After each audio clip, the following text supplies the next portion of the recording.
The C-SPAN Civics bus is traveling the country, visiting libraries, bookstores, festivals, and authors. Here are some of the people and places we visited.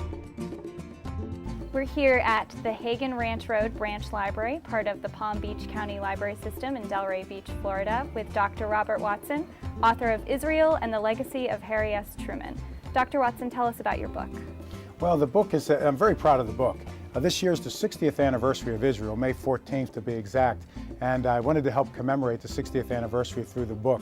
One of the great stories of the creation of Israel that most people don't realize is the role that Harry Truman played behind the scenes in making everything possible. And it's an absolute delicious story.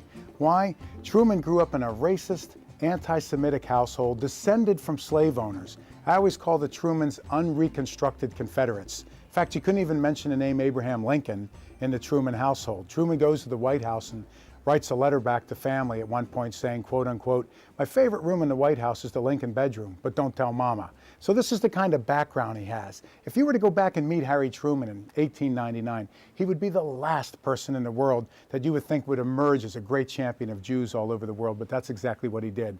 In fact, Dr. Weizmann, Ambassador Abba Eban, the great David Ben-Gurion, all the fathers of Israel referred to Harry Truman as the father in recognition to the role that he played in 1948. Here's what makes the story so interesting. 48's an election year, and nothing ever happens bold during an election year. No politician does anything bold during an election year. Truman pushes the Marshall Plan, the Berlin airlift. He desegregates the military, Executive Order 9981, and helps create the State of Israel with massive aid packages, Jewish immigration to the United States, all of which guaranteed he wouldn't win in 1948. In fact, there's a moment shortly before the creation of Israel in May of 48 where Truman's advisors who opposed statehood for Israel meet with him and they lay the polls out. And they say, according to the polls, not only will you lose, but you're going to be trounced and you're going to lose your legacy. And Truman looks at him and says, quote unquote, "How far would Moses have gone in Egypt if he had a pollster?" In other words, he'd rather do what was right. And that's one of those rare and wonderful stories in American history. And Truman pretty much was in a situation that he needed to dominate the South. His opponent, Dewey, would take the North. Truman needed to dominate the South. Yet in the South, the most unpopular issues were a Zionist or pro-Jewish program, desegregation, civil rights, and an active interventionist program, all of which Truman did. He was opposed by his advisors, opposed by the State Department, opposed by the British, opposed by the Joint Chiefs, and even Strom Thurmond, who was then the governor of South Carolina. Thurmond threatened Truman.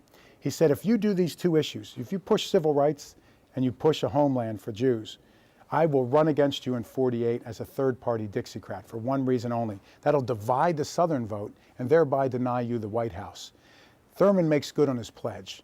At the 1948 Democratic Convention, Thurmond gets up and walks off the floor, taking Southern delegates out of the room. Basically, the fat lady just sang. It's all over for Truman.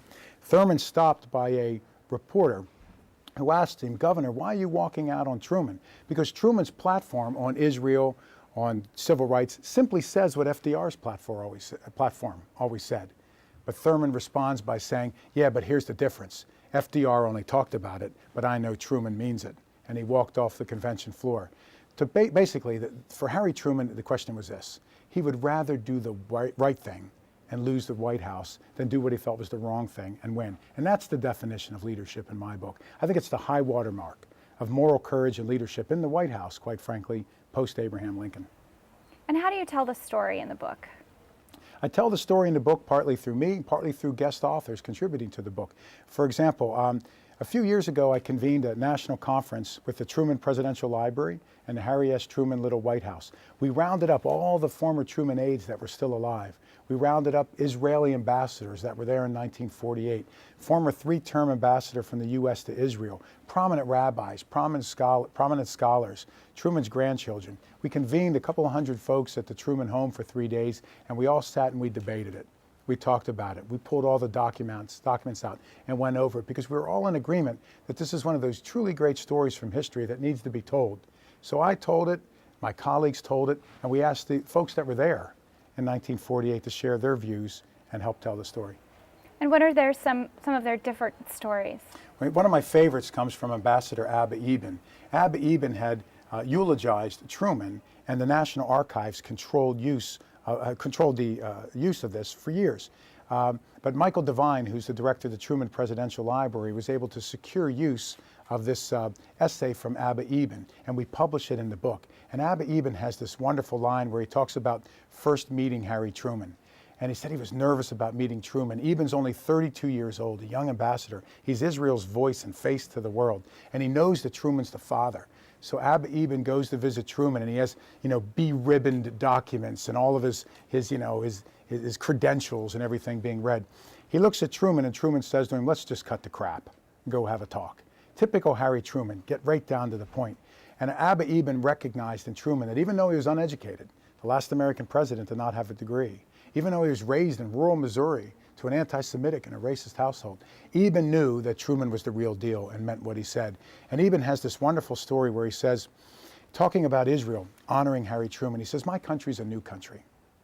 We're a young country. We don't have all the titles and medals and honors and great material wealth. We don't have all the things that everybody else has." But he says one thing we do have, and he lists some of the great names of Jewish history. He says, "My people have never been forgotten." And he said, "What we offer you," to President Truman, "is immortality." Isn't that nice? What a way to honor someone for what he did in 1948. What do you think Truman would have to say about the relationship today between the U.S. and Israel? Well, about all the fuss about him, I think he would say it's much to do about nothing. He was an excessively humble individual. I think he would have a mixed view of what's going on in Israel. I think he would be very proud that the United States has had this special relationship with Israel for 60 years now, and that we have continued, we as a government, as an American people, have continued a lot of what Truman put in place. Loan guarantees, providing immigration with Israel and the United States, cultural exchanges, supporting Israel economically, supporting Israel militarily. I think he would be thrilled that, quote unquote, the Jews made the desert bloom, which is how he saw it. I think he'd be thrilled. What he wouldn't be so happy with, I think, is two things. Number one, Truman wanted a two-state solution. And I think he had a crystal ball. He realized that in order for there to be a long-term tenable agreement, there must be a two-state solution. Now, he wanted to work on Israel's statehood first, because morally it was the absolute right thing to do because of the Holocaust. Plus, he knew that Israel would do it right, and that would be a model or a template we could use. Truman, I think, would be frustrated that there hasn't been progress made in terms of statehood for Palestinians. And I think he would be also a little frustrated with the Bush administration. I'm not trying to take a partisan shot here, but I absolutely think he would be, because Harry Truman was, to his core, a multilateralist, an internationalist, who worked with the father of NATO, supporter of the United Nations, who worked with the rest of the world's community to build the viable and lasting support for Israel that it needed. I think he'd be upset that we've chosen more of a hands-off policy and more of a unilateral policy, which has alienated a lot of the allies in NATO and elsewhere that Truman worked so hard to bring together after World War II. Dr. Robert Watson, the book is Israel and the Legacy of Harry S. Truman. Dr. Watson, thank you. It's a pleasure. You can view Book TV programs, sign up for a weekly email of our schedule, and learn about upcoming programs at booktv.org.